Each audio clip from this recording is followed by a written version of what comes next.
and yes, I am in the same outfit, but it's another day. What is this? Oh my gosh. Same day for me, but it's another day for you. And this is my part 2 of Christmas films that I enjoy watching.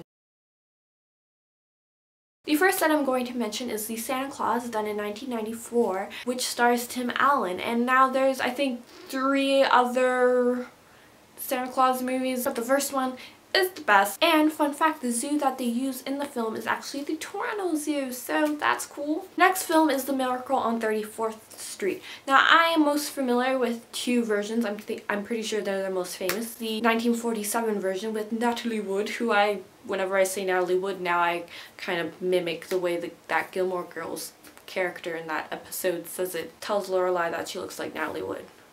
What does she tell Rory? She says Natalie Wood in a really weird way, and now I always poorly mimic that. Anyway, so there is that version, but I have seen the 1994 version starring Mara Wilson, who is adorable, but Natalie Wood is also adorable. They're both just tiny and adorable. Another one that I have not watched as many times because we had it on tape, yes, but I don't know where that went. My mom probably got rid of it. But it's I'll Be Home for Christmas, done in 1998. It stars the boy, he's not a boy in this, in Tool Time, which stars Tim Allen. Ooh, both Christmas people. He plays a college student and he's trying to get home for Christmas, but there's all these obstacles because if he gets home in Christmas in time, his father will give him this really nice car. Then he learns the meaning of Christmas and Jessica Biel is in it, and they play Aqua by Dr. Jones in one scene. It's all good. The next film that I'm going to mention is The Holiday Inn, done in 1942.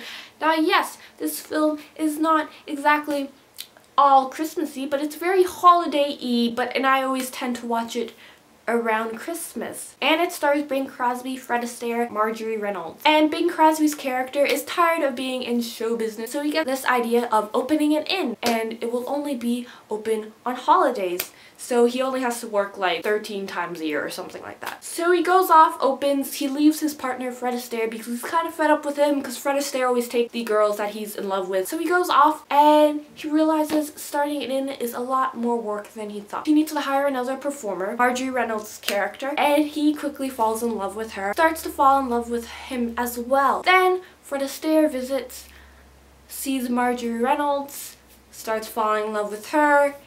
There's scuffling involved.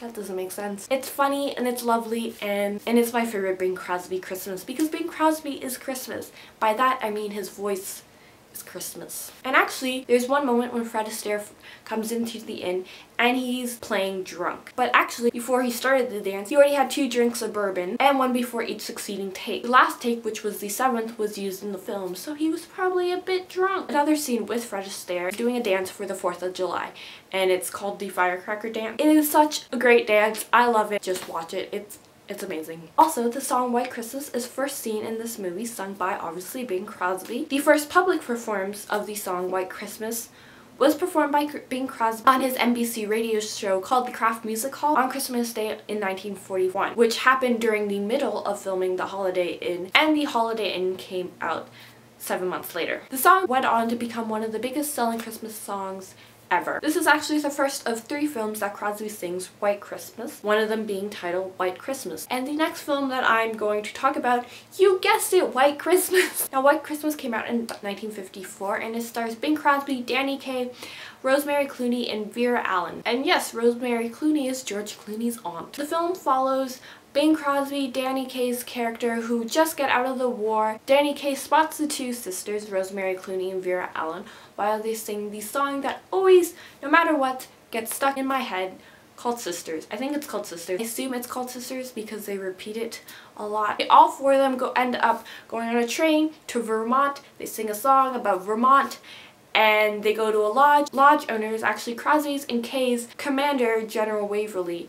And then just romance and songs ensue, and it's a lovely movie, except despite the title being White Christmas, the only Christmassy parts are in the beginning and the end. So when I was younger, I wasn't a fan of White Christmas because I'm like, that is not a Christmas movie. I didn't like it, but I like it now. Now, the last film that I'm going to mention is Eloise at Christmas Time, done in 2003. Eloise is a character created by Kay Thompson in the 50s, and she wrote 5 different stories about various adventures that Eloise has, and they're all illustrated by Hilary Knight. I actually just finished reading the first Eloise book, and I loved it. And having watched the film many times, this being my first time that I have read an Eloise book, they really did capture the spirit and character of Eloise, and I think they did a wonderful job. It's just such an adorable movie, and it's just about this girl who lives at the plaza, and she just kind of goes on adventures in the plaza, and she's so lovely and adorable and feisty. I think Disney did a great job of just capturing Eloise. So those are some of my favorite Christmas movies, and I hope that you learned about new movies that you haven't ever watched before if you like watching holiday Christmas movies. Also, let me know what are some of your favorite Christmas movies. So yes, thank you. Bye. Merry Christmas. Happy holidays. Winter time. Might not be winter where you live. So happy summertime.